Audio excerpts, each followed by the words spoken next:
Well, hello everyone. My name is Rebecca Salady. I use she, her pronouns. I would say I'm coming to you live, but I'm coming to you recorded for this ASC Honors Project refresher here. So whether you missed survey class or you're brand new to the program, welcome. Or if you're simply an upperclassman who wanted a bit of a refresher, we're going to cover the basics today and destigmatize all those fancy benchmarks that you've been reading about in the newsletter, because I know you're reading the ASC Honors newsletter, right?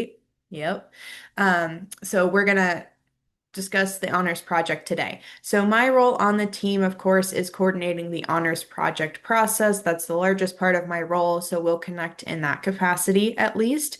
But if you pursue a thesis, I also coordinate that process. I coordinate a couple of the scholarships, like the undergraduate research scholarship and the international research grant that you might see on our website, or if you ever simply just want to chat about, good skills for finding research opportunities. My unofficial title is Student Experiential Hype Master, so take that as you will. But today, again, we're introducing the honors project here, or maybe reintroducing you to this idea. We're going to cover it all. So just hang tight. So if you're watching this recording, you're probably pursuing an ASC honors project. But just to make sure we're all in the right place, if you are an ASC honors student at The Ohio State University who took survey class in fall of 2022 or later, then yes, you must complete an honors project. This includes students on the Legacy GE, and if you don't know what that means, please don't worry about it. This includes if you didn't start out in the ASC Honors Program, but you joined a little bit later. This includes if you're pursuing a dual degree. If you're doing a dual degree, even if you have both of those degrees within the College of Arts and Sciences and they're both honors, you only need to complete one honors project. The only students who this might not apply to would be students in the Arts Honors Program, or if you are in an honors program in a different college at OSU, or if you are, between colleges and you are pursuing a single degree where your secondary college is Arts and Sciences. So Arts and Sciences is not issuing you a diploma, then you would not need to do an honors project, but everyone else does. But it's not the end of the world. We're going to cover this. So just like you're required to go above and beyond in a curricular sense as an arts and sciences honors student, that's where all of the honors quality coursework and themes and disciplinary breadth, all that stuff, that's covered by your honors advisor and general advising needs. So just like you're required to go above and beyond in a curricular sense, we need to see you're going above and beyond in an experiential sense too. So this is where the honors project comes in. So I'll start by saying what the honors project is not. Contrary to popular belief, it was not designed to destroy your soul or add extra work to your plate or another box for you to check. Most of us are already doing amazing things, so we're just tracking those experiences and reflecting on them in some way. So I would really like for you to use something that is beneficial, interesting, towards your honors project, and hopefully something that you might be pursuing anyway. So let's say you are between a couple different majors or a couple different career paths, and something like an internship or shadowing would help you narrow down those goals. Document it anyway and use that for your honors project. If you are thinking of graduate or professional school or some kind of specialized workforce opportunity, your resume might want a point or two beyond insert undergraduate degree here. If we're doing something like that anyway, let's make it your honors project. Now, don't get me wrong, the honors project does not need to do anything with your major or minor or even pre-professional track. Let's say to balance out all of the crazy OChem in your life, you've always wanted to write a sci-fi novel or something. If you are willing to document that experience, you would find it beneficial and you're doing it anyway. Let's make that your honors project. So I really hope this is not just another thing to add to your plate. I really hope it's something beneficial to you that you're hopefully doing anyway. So this is the official wording of the honors project, so stick with me. All ASC Honors students will design, carry out, and deliver a project approved by the ASC Honors Project Committee. An honors project is a challenging original project completed by a student's final semester, and in every case, the student must submit a proposal approved by the ASC Honors Project Committee. So I feel you guys. We're seeing big fancy words like committee and proposal and challenging. All the honors project is, it's an experiential component that you're finding beneficial, that you're tracking, and happen to be using for a graduation requirement, right? Not so bad. That wording wasn't fancy enough for the college, but that's my preferred definition. So you don't need to memorize this or, absorb it all today. We're going to break it down, I promise. Okay, so what are these benchmarks that we've been seeing on the website and in the newsletter? I'm going to give you a very brief overview. If you ever want to get more in depth, you can contact me or utilize your resources. But in a nutshell, there are four benchmarks pertaining to the honors project timeline. So benchmark one, easy enough. End of year one, we are submitting the honors project planning form. All this is a statement, should really take you 5 minutes or less, that gives us a vague idea of what you might want your honors project to be. So maybe end of year one, you're thinking, I want to study abroad and do an internship, but where I want to go and where I want to work are, in the abyss right now. And that's okay. Or maybe you know that you want to do some kind of research, maybe in, the College of Medicine, but beyond that, not really sure. At this point, it's okay. You don't need to pull details out of the universe, but the more details, the better here. So we're just looking for a vague description. Okay, fast forward to the end of year two, we're submitting the honors project proposal. Honestly, not a huge difference between benchmarks one and two. We're just hoping by the end of year two that we have a few more details narrowed down here. So again, end of year one, maybe you want to study abroad. Maybe end of year two, you're thinking I'm still between three, specific programs, but I know I want to go to this country or do this type of program. Or let's say you want to do two different internships and you're like, internship one is already done. Internship two, we're still interviewing at places, but I at least have an idea about, what type of workspace I'd want to work in. Again, pending details are okay here. And even end of year two, guys, this does not lock you into an honors project. We're just lovingly getting you to brainstorm along the way. So we're not just winging it here up until graduation. So that being said, end of year one, end of year two, benchmarks one and two are due at the same time for everyone. The only exception is if you're joining after your first semester, if you're joining our program later, if you are joining the ASC Honors Program during year one, you need to submit benchmark one by the end of classes of the semester in which you're joining.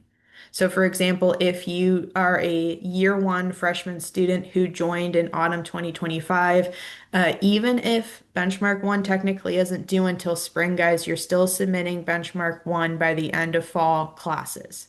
I know that's kind of tricky. If you join our program later and if you join ASC Honors after the start of year two, you can skip benchmark one and move straight on to benchmark two. Again, if you're joining honors, if you were not directly admitted to our program, you need to turn in something by the end of the semester in which you're joining the program. And if you ever have questions about what you're responsible for submitting, just let me know. I try to be proactive and mark these on Carmen, but you guys are pretty quick. So just let me know if there's any questions. Otherwise, for everybody else, end of year one, end of year two, benchmarks one and two due at the same time for everybody. Okay. Now, benchmarks three and four are a little bit tricky because they depend on when your honors project is wrapping up. Not everyone's honors project is going to wrap up at the same time, and that's totally okay. So I'll come back to this slide in a second, but right now I want to introduce the concept of the semester of presentation or your SOP. So if you see SOP on the newsletter, this is what we're talking about. Your SOP is when your honors project wraps up. Whichever of these events occur first will determine your semester of presentation. So if you're a traditional four-year student, the end of year four would be the latest your semester of presentation should occur. If you are graduating early, the last semester of undergrad would be the latest your SOP could occur. If you are pursuing a thesis, which we'll talk about, the semester in which you're defending your thesis would determine your semester presentation, since that's the presentation component, right? Or simply when your honors project experience wraps up. So maybe again, you're here for the full 4 years, but you get 2 semesters of research out of the way by the end of year 2. You can always push your semester presentation up and wrap up things earlier. So whichever of these events occur first would be the latest your SOP would be, if that makes sense. You don't need to decide today, tomorrow, next week, next year, when your SOP is. We can always update it over time. Now, I introduced the SOP now because, again, your semester presentation determines when benchmarks 3 and 4 are due. So I'll explain what these are really quick. Benchmark 3, this is all about the written reflection component. It's about telling us what you got out of your honors project experience. All this is a reflection paragraph, and you upload any documentation pertaining to your honors project. We're going to talk about documentation in a little bit, but it's showing us the documentation as well as a reflection paragraph. Benchmark 3 is due by the last day of classes of your SOP. Okay, so the bulk of your experiences have wrapped up. We're reflecting towards the end. That's benchmark 3, telling us what you got out of the honors project. Benchmark 4, stick with me, is all about showing us what you got out of the honors project experience. It's kind of tricky because it's split into 2 parts basically, but don't let that psych you out, okay? The Benchmark 4 sign up survey, all this is signing you up to do the presentation component later. So in order to submit the B4 sign up survey, you need to know 3 things. You need to know when you're presenting, so when is your SOP? Where you're presenting. The vast majority of us will be doing an honors project symposium, and how you'll be presenting. The vast majority of us will be doing a physical poster that we display behind us and look very fancy, right? Once you figure out the when, the where, and the how, fair game to submit the sign up survey. This is due by the second Friday of your SOP. Okay. And again, guys, that's not the presentation component itself. That's you signing up to present in an honors project symposium or alternatively approved forum later. Now, the actual presentation component, like I said, the majority of us will be participating in an honors project symposium.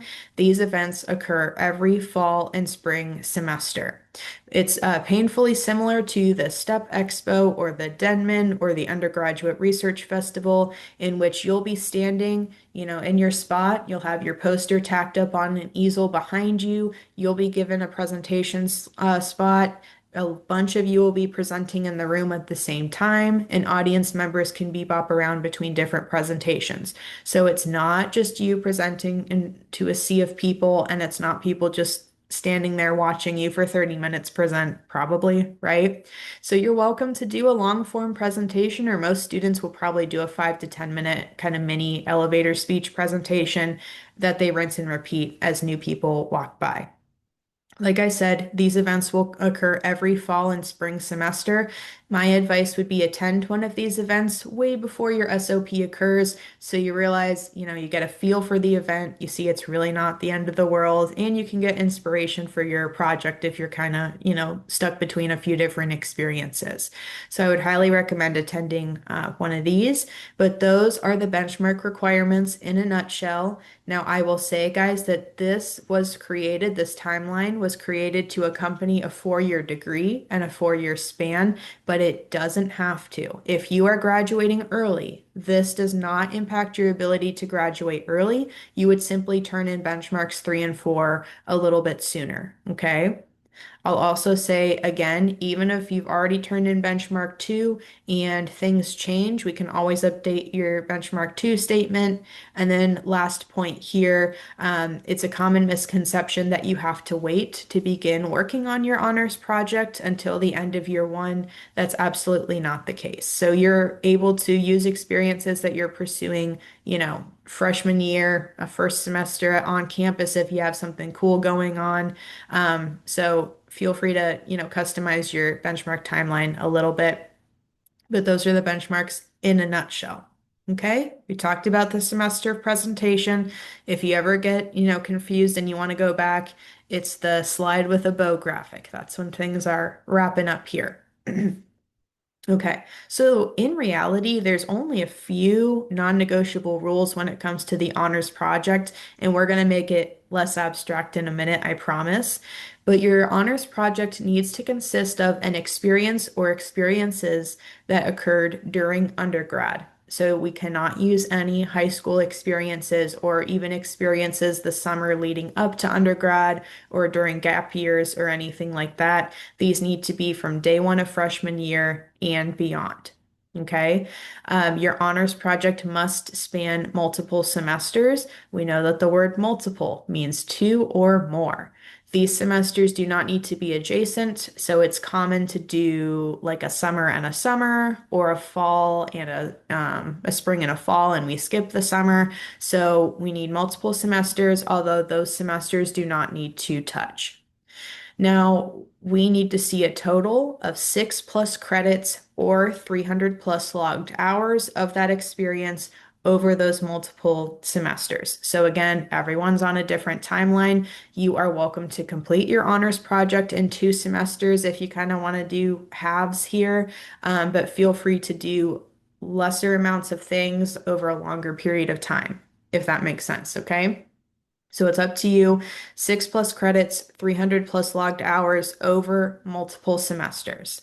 Now, when it comes to documenting our experiences, academic credit is always preferred, but not usually required. The only exceptions are if you're pursuing a thesis, which we'll talk about, or if you're in some kind of role where your work site requires you to be enrolled in credit for some reason. But especially over the summer, guys, please don't ever, pay for credits if you don't need them. So credit is nice, but it's not usually required for honors project things.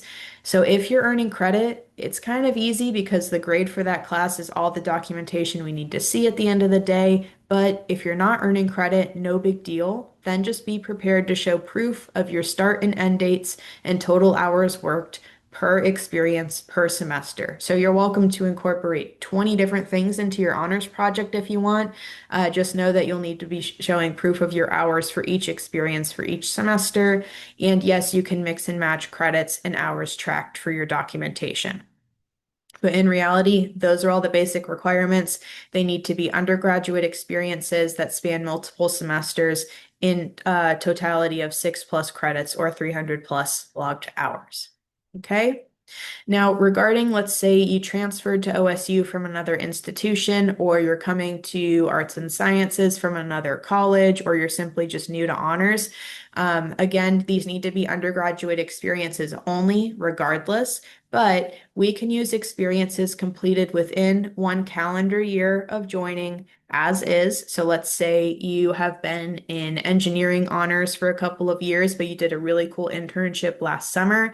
If it occurred within 1 calendar year of you joining our program, we're okay to use it towards your ASC honors project. If it's an older experience, we approve these on a case-by-case basis. But if you have something cool that you did, just let me know. Usually we just write up a petition statement, which sounds scary, but it's not, I promise. And we can make that work. But for anyone, these do need to be undergraduate experiences only. All right, so let's make this less abstract here. These categories simply keep us organized. So there's 1,000,001 things and experiences you could use for your honors project. So these basically are starting points to give us inspiration and not boxes to fit into, right? If nothing else, an experience should hopefully fall into that other miscellaneous category. Otherwise, that's borderline concerning, right? But you do not need to, check all of these boxes or have your honors project fit into any 1, 2, 3 of these categories. So feel free to mix and match. We're going to break down all of these. My advice would be if something sticks out to you along the way, take some notes. That way you don't have to start from scratch when you're inventing your own projects down the road. So we'll dive briefly into all of these. The most popular experiences to use for an honors project are research experiences as well as pursuing an honors thesis. So we're not going to go too in depth here. I will say if you're interested in either of these categories and kind of what the difference is, on this same YouTube channel, we have a thesis info session from just 1 year ago. It's still accurate, I promise. We will go much more in depth in that video. So I'm gonna, spare us some time here, but just know if you are a standard research assistant where you are contributing towards someone else's hypothesis or burning research question, that's fine to use for the honors project. You can track these with credit or just track your hours manually with your PI or lab manager. If you do 2 or more semesters of research culminating in those 6+ credits or 300+ hours, there's your full honors project right there. Or you can mix and match research with different things, and we'll talk about combining experiences later. But research, you could do it in any college. You could even do it outside of OSU as long as you're tracking your experiences in some way. But that is contributing to someone else's hypothesis. Could be a faculty member, grad student, postdoc, whatever it is. Now, if you're pursuing an honors thesis, this is when you have your own hypothesis, your own research project going on. And again, check out the thesis info session. Let me know if you have questions or check out the thesis info tab of our website. There are some more specific rules for the thesis, but if you do a thesis, that will always work for your honors project as is. But this is exploring your own hypothesis. This is the only honors project option where you must earn academic credit.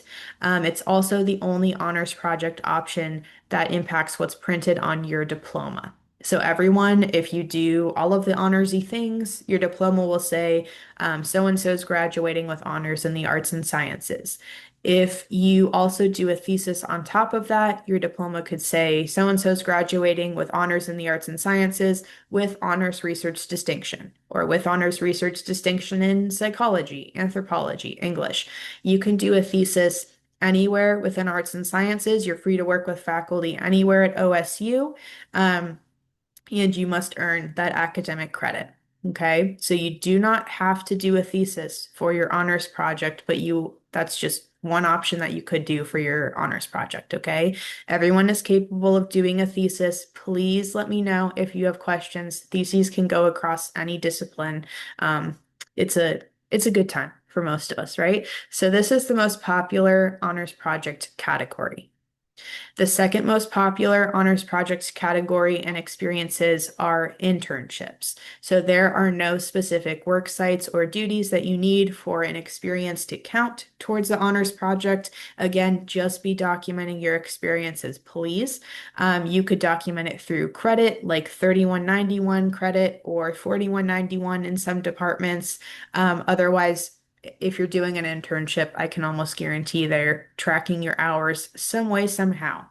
Now, if you are thinking you want to go to dental school and you're doing something like a dental assistantship, or you're thinking of veterinary school and you're doing like an externship with the zoo or something, any kind of ship roles will fall under the internship umbrella here.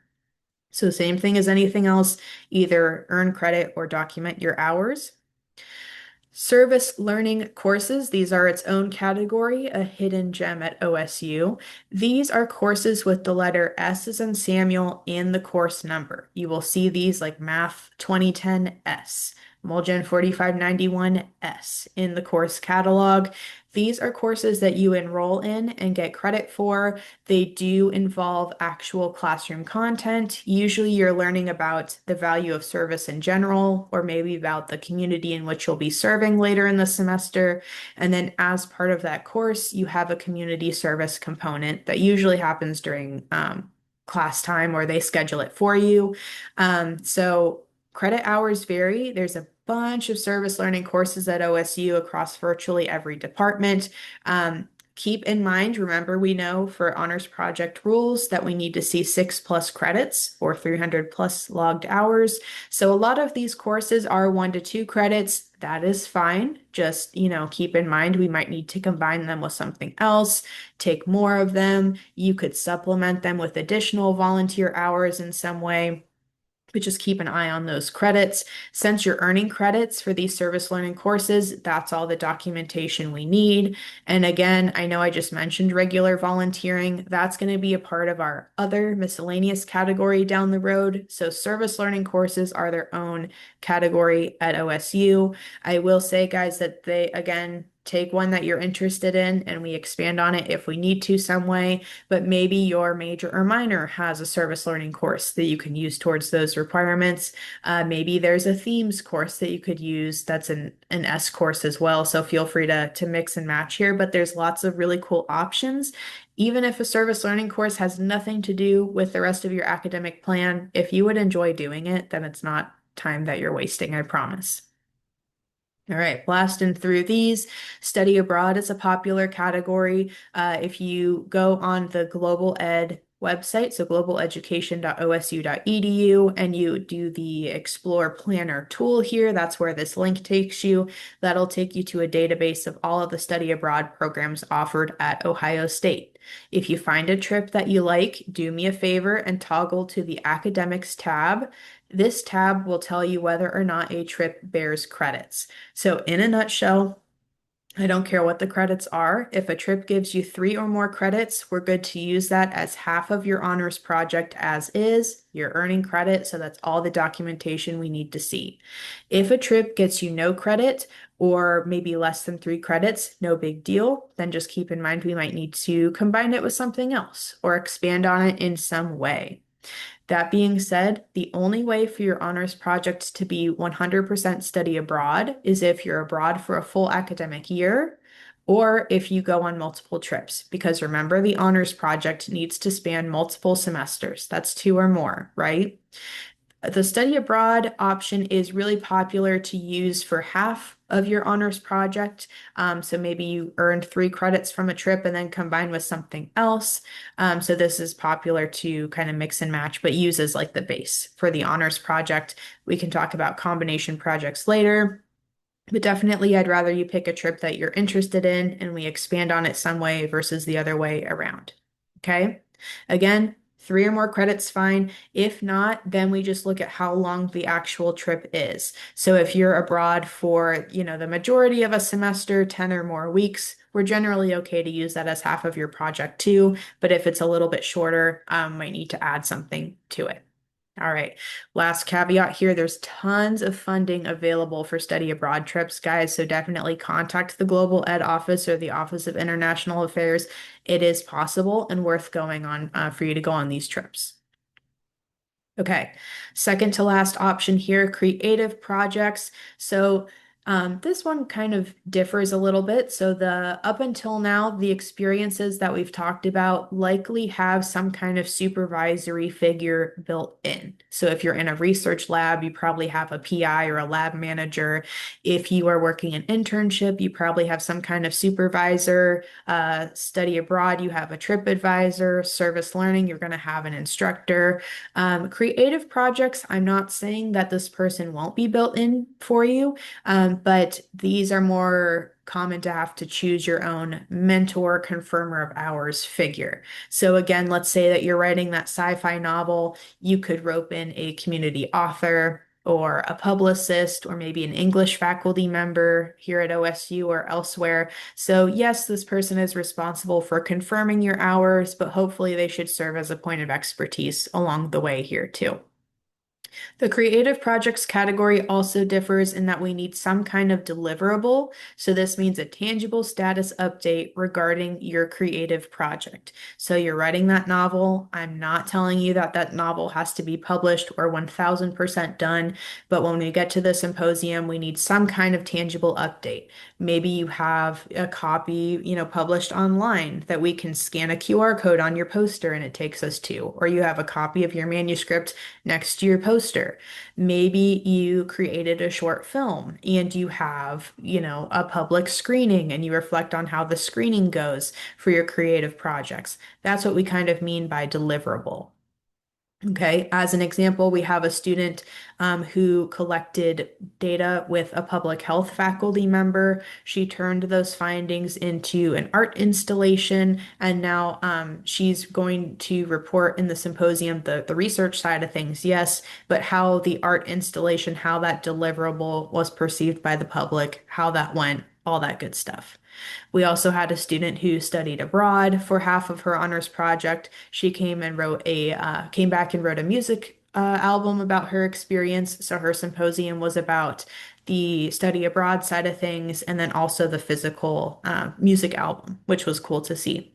So those are creative projects, just like anything else, guys. You can earn credit or just track your hours along the way with that mentor figure and be prepared to have some kind of deliverable. This is common to combine with other categories, but we'll talk about that in a minute. And then finally, if you have an experience in mind that hasn't fallen into any category yet, I sure hope it falls into this other miscellaneous umbrella. So remember, I said that service learning was not the same as traditional volunteering. This is where traditional volunteering or community service would come into play. Of course, just be tracking your hours with your volunteer sites.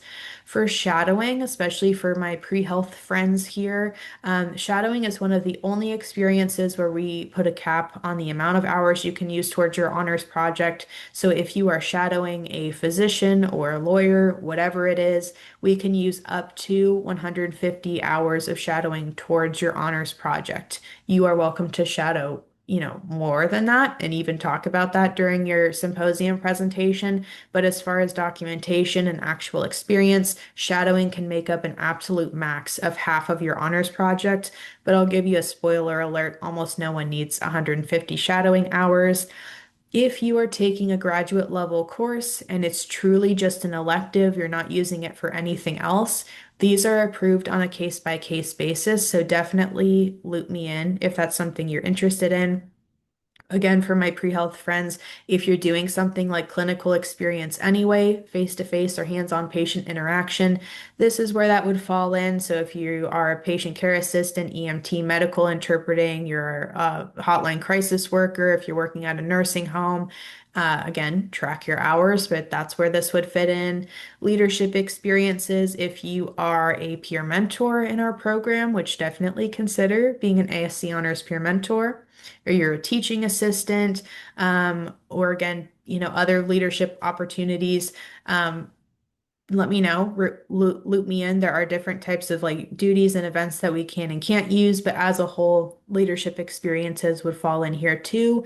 One I don't have mentioned here, guys, is OPEEP courses, OPEEP. This is courses that you enroll in and get credit for. You take them alongside incarcerated students. OPEEP courses vary each semester, but if you take an OPEEP course, we can use that towards your honors project. If you look at the ASC Honors website under the requirements section and then the honors project resources, there's a list of niche classes that we've approved as well that you can use towards the honors project. But if you have an experience in mind and we haven't talked about it today, feel free to reach out and we can kind of chat about feasibility and where this fits in. All right, take a beat. We went through all of the categories and I appreciate you sticking with me. Now, we've talked about mixing and matching, or you might have multiple things that you want to incorporate into your honors project. Unless you are pursuing a thesis or unless you're pursuing two or more semesters of the exact same thing, you're pursuing a combo project. This is what the vast majority of projects end up being. This includes even if you're doing two, research experiences, but they're in different labs, or even if you're interning twice at the same company, but the internships serve different functions, you're doing a combo project. Don't let this psych you out, guys. These experiences can happen at the same time or overlap in span as long as you're keeping those basic requirements in mind. So we know we need 6+ credits or 300 plus logged hours of experience over two or more semesters. So if there's a few semesters in which you're doing clinical experiences and volunteering at the same time, just keep those basics in mind, follow that threshold, and you're going to be fine. Don't overthink it. Now, what we cannot do is Again, we know your honors project needs to span multiple semesters. So even if you study abroad and that trip brings back 12 credits, or you study abroad and that same summer you are conducting research, it's all happening over one semester. The honors project needs to span multiple semesters. So again, don't overthink it. As long as you're keeping that span and the credits and hours threshold in mind, these experiences can overlap. But feel free to mix and match different categories, different experiences. The only extra thing to consider for your benchmark statements are you must include a statement of connectivity within those statements. All your statement of connectivity is a sentence or two that explains how your experiences relate to form one overarching project. That makes sense, right? We're pursuing one honors project. So if things are mixing and matching, how do they relate to form one project?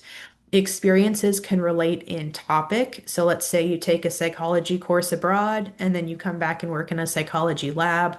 The topics are similar. That makes sense how they connect. They can relate in type. You're doing two different internships. The type of experience is the same. That makes sense how they connect.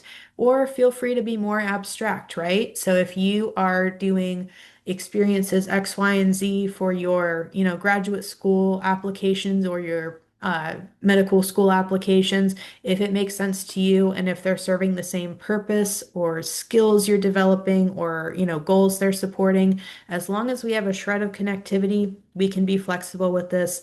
Let me know if you need help brainstorming, but we just need a smidge of connectivity beyond the reasoning of because I want to. Okay. So that's the statement of connectivity. Don't let the fact that it's an extra thing psych you out. We just need to make sure that we're pursuing one overarching project, right? So again, we've already kind of touched on documentation, but you should have some kind of supervisory figure in your experience. Most of the time, guys, they're going to be built in and assigned for you. But for those creative pieces, you might have to source your own. You need to be documenting your experiences, even if it's simply for resume purposes, right? If you're earning credit for an experience, that's all the documentation we need to see. If you're not earning credit and you're tracking those hours manually, just be prepared to show proof of your start and end dates and total hours worked for each semester for each experience. Again, you can incorporate 2 million things into your honors project as long as you're able to show proof of them all. Now, if you're tracking your hours manually and you have something like a pay stub or a timesheet that they're already using, we can use that. I have seen, Excel sheets with weekly hours that a supervisor has signed off on. They can confirm it via email that they send you or me. I have a basic form they could sign, so let me know if you want that. But as long as your start, end dates, and total hours are confirmed, that's all we need to see. Any documentation that you gather will be uploaded for that benchmark 3 survey along with that super strenuous reflection paragraph, right? Okay. Now, we talked about using experiences that you're hopefully using anyway for your honors project. So this implies that they might be used for other things too. So this could be if you're in a scholarship program that requires a certain experience, or if you have an experiential maybe section for your major or minor, or you're part of an org that needs a certain number of community service hours, or you're doing these for, to bulk up for your grad school, professional school applications. As long as that overlap is okay with insert other party here, you're going to be fine. This includes funding opportunities, right? So a non-exhaustive list, if you have questions and you want to know if things can overlap, let me know. But general rule of thumb is as long as it's okay with that other group, it's going to be okay for your honors project. Now, what cannot overlap here is group-based experiences. So if you're doing any kind of cohort project, or when I say like these general course requirements, all of these classes are examples of you doing a semester long, strenuous project, but it's part of a group. So you are welcome to expand on those findings later on your own in some way, but we cannot use like a general, like we can't use your Bio 1114 grade towards your honors project because that is a group project. Again, if you're doing a graduate level course, it must be an elective only. So if you're using it for anything else, we cannot use it for your honors project. And of course, if it's not okay with insert other party or group here, we got to respect that. Again, let me know if you have questions. Not going to spend too much time on these, but these are on the website, guys. Lots of cool initiatives going on at OSU, so don't feel like you need to reinvent the wheel.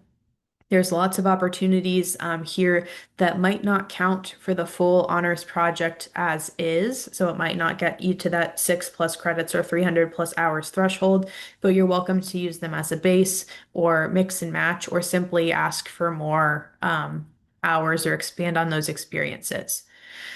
Feel free to rope in any offices on campus, but your honors project does not need to be affiliated with OSU, nor does it need to be affiliated with Columbus or even Ohio. All of these settings here have been used towards honors projects in the past. Let's say you want to go home for the summer and work at a nursing home back home. That is fine. Just track your hours. Again, you're able to do research outside of OSU as long as you're tracking your hours. You're welcome to work in a health clinic or a food pantry or volunteer at an animal shelter back home or while you're, traveling, living your dreams. If you're doing cool research, that is fine. Feel free to use off-campus locations, out-of-state locations, whatever it is. Don't feel like this needs to be affiliated with OSU. Lots of resources here. We know we can look at the honors requirements and the honors project requirements on the ASC Honors website. We have this YouTube channel, so congratulations if you're here. Check out the thesis info session. There's also some other recap benchmark recordings here too. I need you to be reading the ASC Honors newsletter that comes out each Monday. Honors project updates there too. But again, guys, lots of scholarship related things and campus events. You're doing yourself a disservice if you're not reading the newsletter. So please just skim it, for 30 seconds every Monday. That's fine. Go back to your survey class materials. Go back to the ASC Forum Carmen page. So I should say, guys, all of your benchmarks will be turned in via that ASC Forum Carmen page. There's also a whole module specific to honors project resources there. And then again, even if you're watching this beyond fall of 2025, check out an honors project symposium. Those events will happen every fall and spring semester. And then again, I'm not a big scary monster. We can chat anytime and meet via Zoom or chat via email. But you have lots of resources at your disposal. Don't be afraid to take up space and use what's available for you. That's why those resources are there. All right, if you've made it this far, I appreciate you. As a recap, your honors project needs to consist of experiences at the undergraduate level. Your honors project must span 2 or more semesters.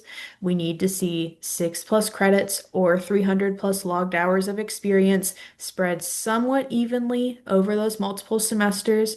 You need to be documenting everything in some way, whether it's academic credit or just tracking your hours manually.